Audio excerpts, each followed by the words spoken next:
Okay, so when we last left off, I had made a very hasty attempt to properly format my dates, and of course, which resulted in breaking it, right? So as we all know, haste makes waste, right? Doesn't quite work out. So I'm just gonna quickly check this, and of course, whenever I'm confronted with something like this, where I've got lots and lots of nested parentheses or nested curly braces, also a good time to make a variable, right? So I'm going to actually pull all of this out so I can sort of see what's going on, for one thing. So if I do this, I can see if I've got the right number of round parentheses and all that jazz. And I see, actually I'm missing one here. So I would want to have 2 on the end, not 3. And of course I need a semicolon.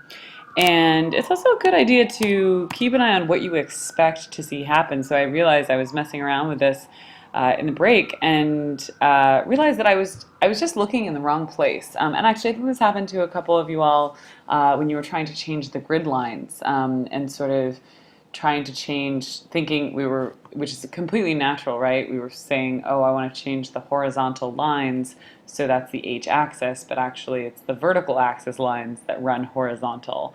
So sometimes it's important to also kind of say, write in a comment where you expect the change to show. So in this case, I think if I, did this correctly, so this comes back, and of course, in the earlier example, I was thinking, well, I would expect to see the change here, but of course that's not really appropriate because what I've done is I've changed the data format, and actually it's in the rollover that shows up. If I want to change the way the date displays on the horizontal axis, then I'm going to need to instruct it to change something on the horizontal axis itself, right? So even if what's here is a date, the way that the label shows up is going to be determined by a setting on the h-axis, not simply the data format on the data. So anyhow, it's all of this still holds, right? I'm applying this formatter. So in the table that generates that we're then handing off to the visualization library to to make that visualization, to make that chart, it is indeed a date, but I haven't said anything about how it should be displayed on the horizontal axis. So if I did want to affect that, I would need to check out the documentation for the h-axis. And I think I've gone, in all of these, I've sort of gone down the rabbit hole towards the date formatter. But let's go ahead and, okay, so here's our configuration options, loading. And that's going to be where I want to look, through the h-axis options, and somewhere I'm probably going to find format. There we go. So h-axis format is actually where I'm going to control the labeling there, and for some reason I'm having trouble with my internet connection, or Google's having trouble. But here we can say, okay, this is where we can go.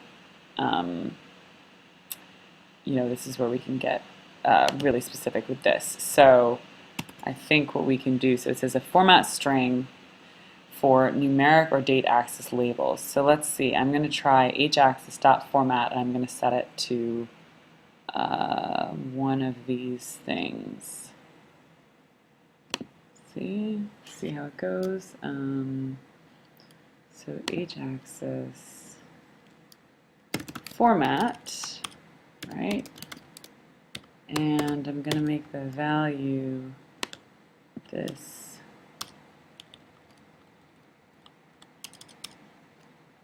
That doesn't look quite right. There we go. Maybe it's like that. Let's see how we do. And of course, when I add the text style down here, I'm adding another sub-property. So I can actually do this. I'm mixing up. We would call this a string literal, right? Because I'm specifying it right in that options object, and I'm doing it as a string instead of as a sort of nested object. But let's see what happens here.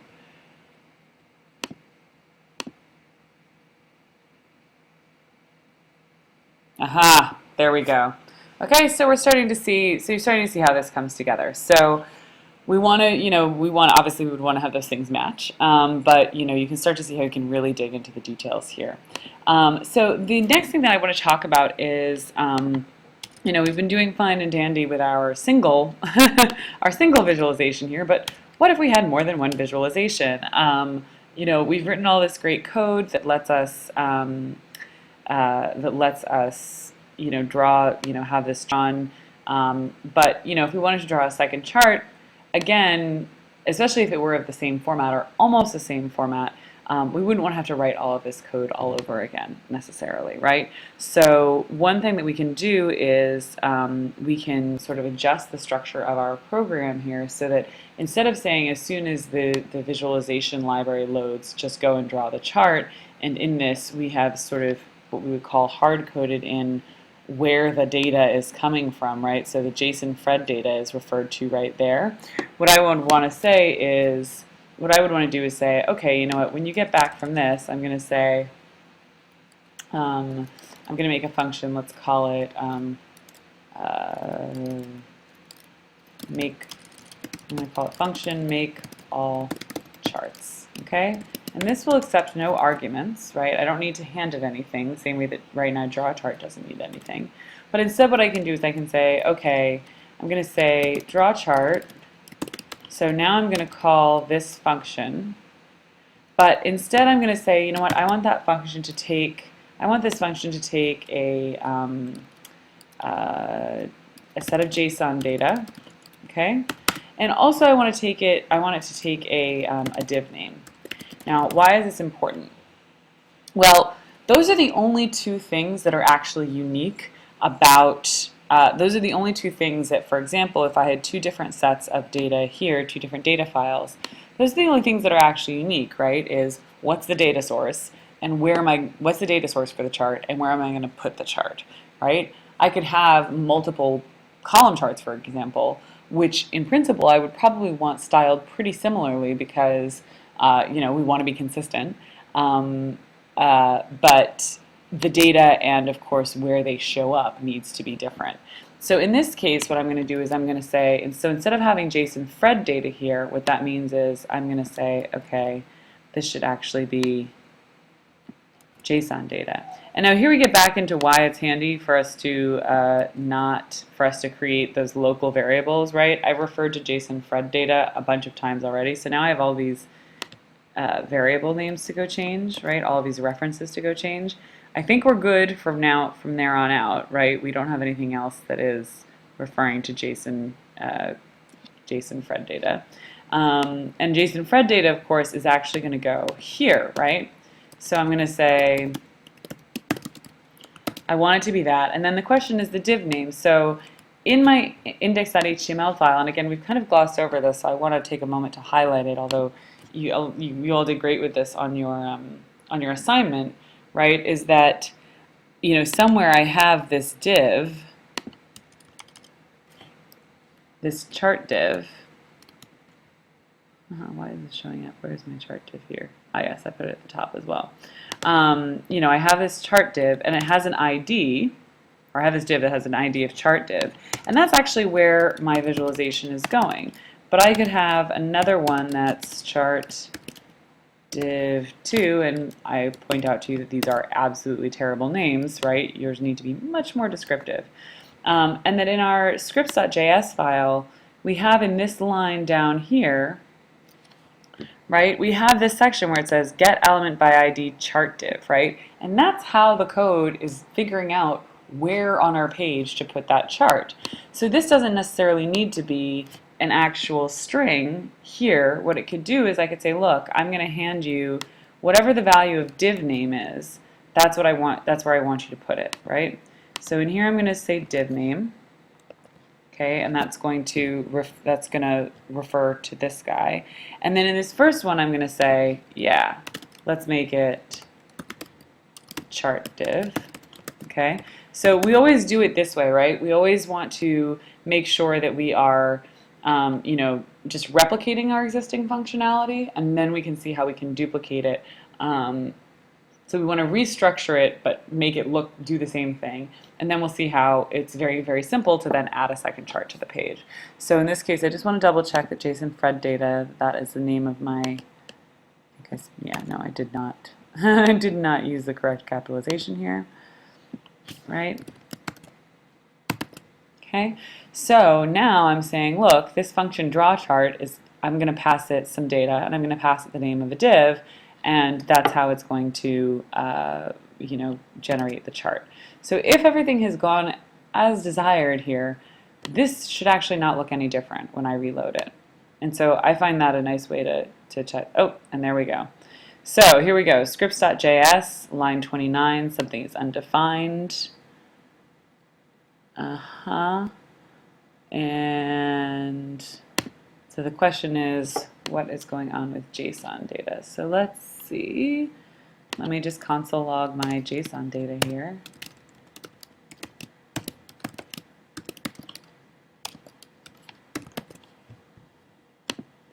See what I'm getting back, if anything.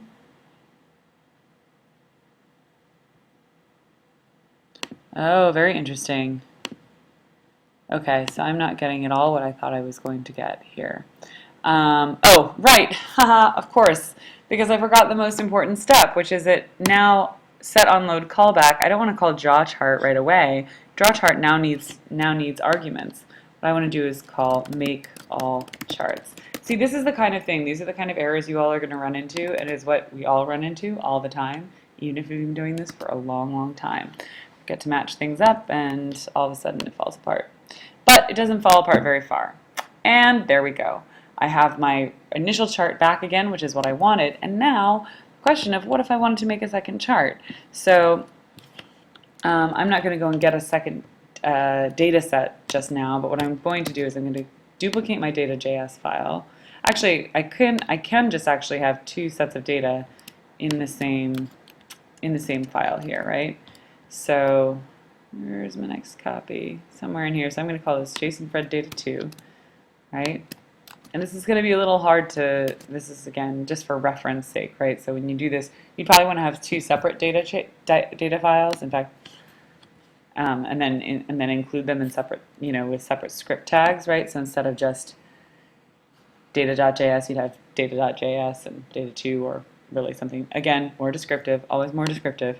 So I'm going to say, okay, JSON data2, and then instead of chart div, I'm going to aim for chart div2, which I added to my index.html file previously. And now what I will get is basically two copies of the same chart. See, there we go. And we could even refactor this even further, right? So if we think about if we wanted to create something that was pretty modular, all of these Google style objects, right, are different things. We could actually pass those in as well. So we could say, you know what, my drawChart function is also going to accept a bunch of style options, and that's how we'll make it more abstract and sort of more modular. So you can see hopefully the beginnings of how we start to refactor and really clean things up, make them very reusable. That's definitely something that will be handy as you develop your final project, so that you don't end up duplicating lots and lots of code. Again, any of these things, the date formatter or the definition of the date formatter, for example, could have been pulled out of this.